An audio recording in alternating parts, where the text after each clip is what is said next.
나스닥은 이미 전에 먼저 조정을 많이 받았단 말이에요. 요렇게. 그러니까 지금은 현물에 대한 시세 빠짐으로 영향을 받을 만큼 받은 상태였단 말이죠. 그러니까 추가적인 재료를 논의하고 있던 시점이었는데 다우지수가 움직여주니까 스탠바이를 걸고 반동성을 만들었다. 이렇게 보셔야 되는 부분이기 때문에 지금은 다우지수의 움직임, 다우지수의 동향이 분명히 중요할 것 같습니다.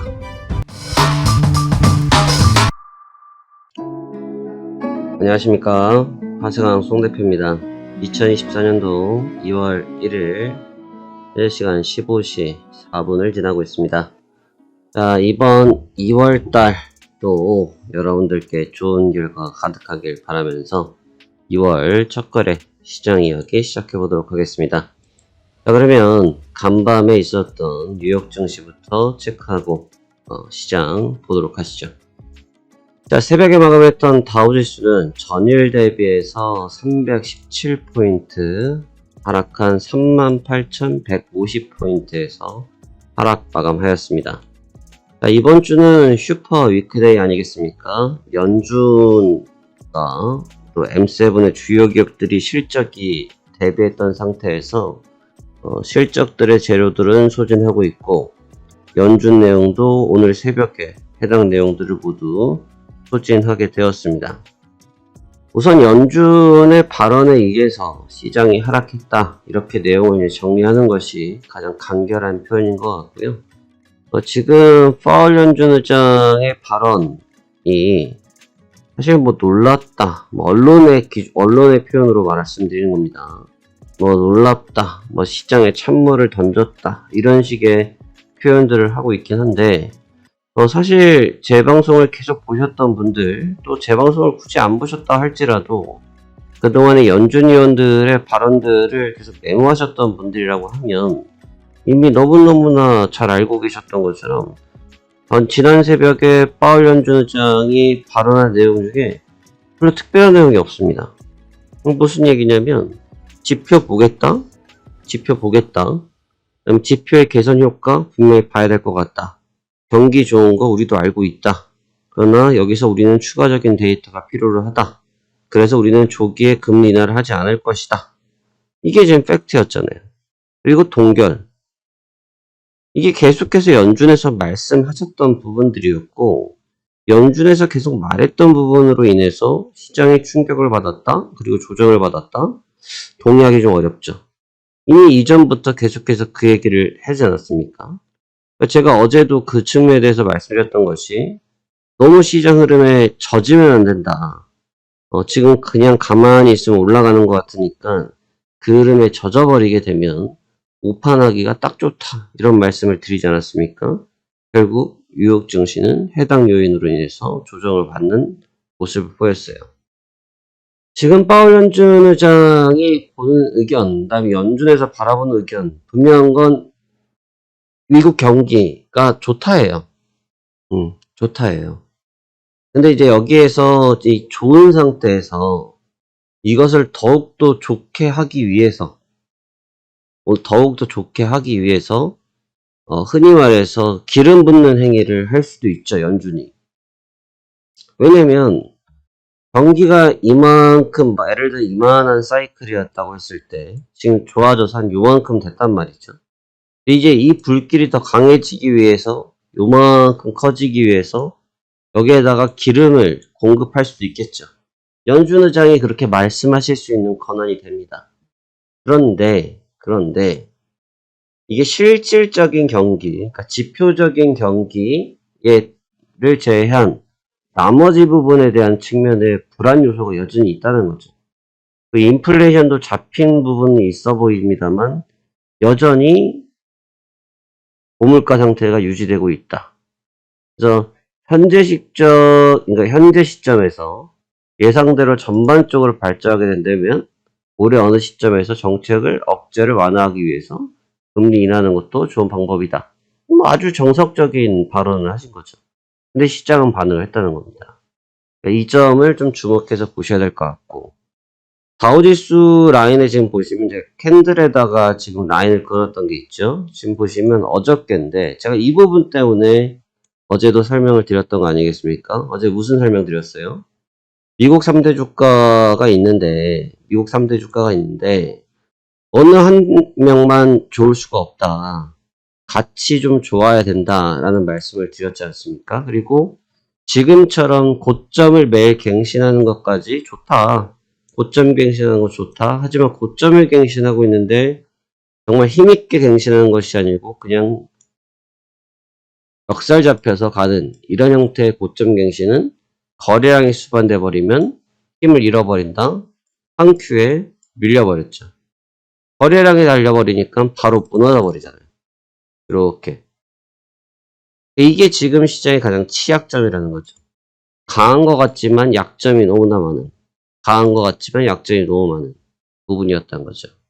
어제 뭐 기술주들이 좀 데미지를 좀 많이 받았고요. 기술주들이 데미지를 많이 받았고, 기술주들의 급락세가 계속 연출되었다라는 부분이 현재 마감된 시장 뷰라고 볼 수 있겠습니다. 자, 그러면 이제 지나간 건 지나간 거고, 지나간 건 지나간 것이고, 이제 어떻게 접근할 거냐가 문제일 것 같아요. 어떻게 접근할 거냐. 이게 제일 중요할 것 같은데, 지금 시장이 아직도 보면 S&P 500, 그 다음에 나스닥, 그 다음에 다우지수, 3대 지수를 딱 세 가지를 놓고 봤을 때 비슷하게 움직인 것 같습니다만 비슷하게 느낌이 좀 달라요. 아직까지. 보면 S&P 500 같은 경우는 조정 테스트를 지금 한 이틀 정도 하고 있고, 나스닥도 조정 테스트를 이틀 정도 하고 있고, 다우지수는 전일 첫 조정을 줬어요. 그러니까 각각의 이격도가 발생되어 있는 상태죠. 근데 지금 연준에 대한 내용은 이제 배제하셔도 좋을 것 같고, 뭐 금융 지표들도 좀 대기하고 있긴 한데, 사실 최근 나오는 지표들이 어느 정도 예상치가 좀 뻔해서 서프라이즈 지표를 보기가 쉽지가 않아요. 지표의 베이스 자체가. 그래서 지금 지표적인 측면보다는 이제 투심에 대한 부분을 좀 보셔야 돼요. 투심. 투자 심리가 어떻게 될 거냐라는 부분이죠. 지금 그간 방금도 앞서서도 말씀드렸지만 그냥 시장이 가니까 그냥 뭐가 됐든 가니까 그냥 가는 거에 대해서만 해석하더라라는 거죠. 분명히 고가의 부담을 갖고 있었고 분명히 상승의 모멘텀이 적은 상태였는데 그냥 분위기가 그러니까 이런 분위기였는데 결국에 내용을 확인하게 되고 실질적인 부분들을 보기 시작하니까 현실 자각되기 시작했죠. 다우지수 같은 경우는 연준을 보면서 자각을 하기 시작했고 M7 기업들은 실적을 오픈하고 나니까 이제 기대치가 사라졌다기보다는 내용을 확인하니까 빠지는 그런 상황이 연출되고 있죠. 지금 기술주들은 아마 비슷한 현상을 계속 보일 것으로 보여지는데 대신 다우지수와 S&P보다는 조금 선행적으로 움직인 맛이 있어요.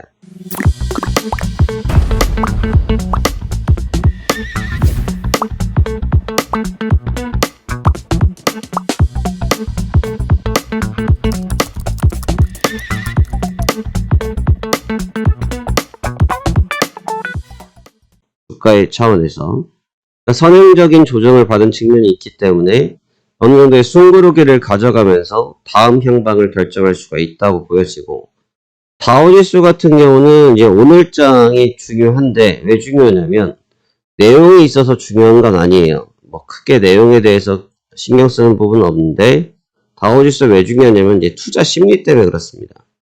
지금 앞서 4거래일 연속으로 올리지 않았습니까? 4거래일 연속 주가를 올렸었고 어제 5거래일째가 되면서 조정을 받으면서 마감이 됐는데 지금 여기서 보시면 딱 봐도 뭐가 나타났죠? 거래량이 등장을 했죠? 거래량이 업이 나왔어요. 이 거래량이 나타났는데 오늘 바로 이 거래량의 부담을 희석하고 끝을 낼 것인지 오늘 장 내에서 거래량에 대한 부담, 매물에 대한 부담을 하루 만에 소화하고 마무리를 지을 것인지 아니면 해당 요인을 여전히 부담 요소로 가지면서 매물출회가 연속성이 가져갈 것인지가 오늘 핵심인 것 같아요. 다른 부분 금리가 어쩌고 국채금리가 어쩌고 골드가 어쩌고 지금은 이제 그 얘기는 좀 시기상조이고 말 그대로 시장 참여자들이 받아들이는 심리예요. 그게 그럴 수밖에 없이 중요한 이유는 지금 다우지수가 신고점이잖아요. 신고가란 말이죠. 이제 신고가에 대한 부분을 경험을 안 해보신 분들이 모르시는 부분인데 신고가에서 주가가 계속됐으면 전 세계 주가는 분석이라는 게 필요가 없죠. 그냥 매일매일 눈만 뜨면 신고가니까. 근데 아시다시피 매일매일 신고가는 갈 수가 없잖아요. 매일매일 신고가는 아니기 때문에 신고가를 이탈하는 시기가 반드시 발생되겠죠. 신고가가 발생되는 시기의 특징들이 있다는 거죠. 그러니까 지금 장에서에 대한 그 장점과 단점 말씀드렸잖아요. 따라오질 않는다. 누구 하나가 달라붙어서 이거 올라가야 돼 하는 분위기, 으쌰으쌰 분위기가 아니라는 거죠. 멱살 잡혀 가고 있던 상태에서 분위기 잡히니까 차익이 나타나는 현상인데 오늘 장까지 나타났을 때 투심 변화를 잘 봐야 될 것 같아요. 시장 참여자들에 대한 마음은 우리가 모르잖아요. 저도 모르고 여러분들도 모르시고 세상 누구도 모를 거예요. 오직 신밖에 모르시겠죠. 결국은 시장 참여자들이 이 구간대에 대한 이제 부담을 느끼고 매물화를 시작하기 시작하면 조정을 받을 것이고 만약에 그 매물화 과정을 짧게만 생각하고 한다고 하면 고가에서 횡보를 할 수가 있겠죠. 그래서 이와 같은 분위기에 따라서 미국 내 주가 움직임도 빠르게 변화를 줄 확률이 높아요. 어차피 금리에 대한 민감도는 가장 기술주가 높아요. 어떻게 보면 기술주들 입장에서는 지금 이젠 고생이 좀 많은 시기가 될 수밖에 없겠죠.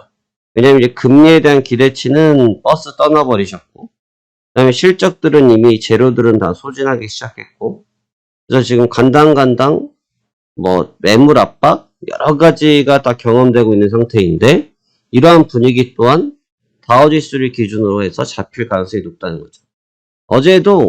어제도 잘 보셔야 될 게 다우지수가 이게 지금 이 분모를 좀 같이 보시면 어제 이 시간대가 연준에서의 금리 발표가 있었고요. 요 구간대가. 그 다음에 이때가 연설이 있었던 시간이거든요. 그리고 연설이 끝나면서 요 구간이 저점이 난 지역이에요.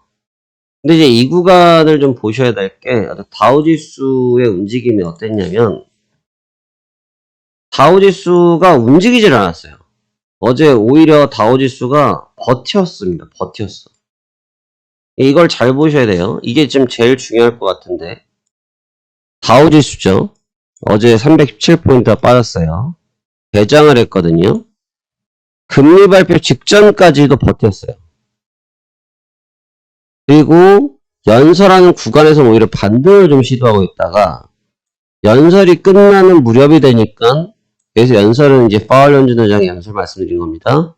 무너지니까 바로 꺾어서 하락 조정이 나타나버렸잖아요. 시간을 보세요. 시간. 4시. 5시란 말이죠. 근데 이거를 얘랑 비교를 해보니까 어때요? 이렇게 봐보면 여기죠. 4시, 5시 급락. 따라갔단 말이죠. 이제 이럴 수밖에 없는 게 나스닥은 이미 이 전에 먼저 조정을 많이 받았단 말이에요. 이렇게. 그러니까 지금은 현물에 대한 시세 빠짐으로 영향을 받을 만큼 받은 상태였단 말이죠. 그러니까 추가적인 재료를 논의하고 있던 시점이었는데 다우지수가 움직여주니까 스탠바이를 걸고 변동성을 만들었다. 이렇게 보셔야 되는 부분이기 때문에 지금은 다우지수의 움직임, 다우지수의 동향이 분명히 중요할 것 같습니다. 자, 그래서 오늘은 이와 같은 부분으로 좀 보셨으면 좋겠고요. 결국 이제 분위기 싸움이에요. 이게 참 뭔 말이냐. 라인은 어떻고, 가격은 어떻고, 지지와 저항은 어떻고, 이런 걸 분석해줘야지 무슨 갑자기 투심이냐 얘기를 하실 수 있는데 어제 영상을 보셔도 되고 그제 영상을 보셔도 돼요. 거기에도 이미 기술적인 내용들은 다 설명을 드렸고 지금은 그보다 중요한 게 투심이에요. 심리. 근데 그걸 누가 어떻게 받아들이느냐가 방향성을 잡는 거지. 백날 여기서 라인을 긋고 추세선을 그어놓고 여기 추세가 이러니까 이렇게 될 거야. 여기는 이러니까 이렇게 될 거야 라는 너무 맥락한 분석이 통하는 시장이 아니라는 거죠. 그 측면을 잘 고려하셔서 오늘장 준비 잘 하셨으면 좋겠습니다. 자, 이제 아시아 증시가 마감되기 시작할 거고요. 곧 유럽장이 오픈됩니다. 곧 변동성이 나타날 시간이기 때문에 저도 해당 시간에 좀 주목해서 시장 살펴보도록 하겠습니다. 자, 그럼 오늘도 성공 투자하시길 바라겠습니다. 감사합니다. 파생왕 송 대표였습니다.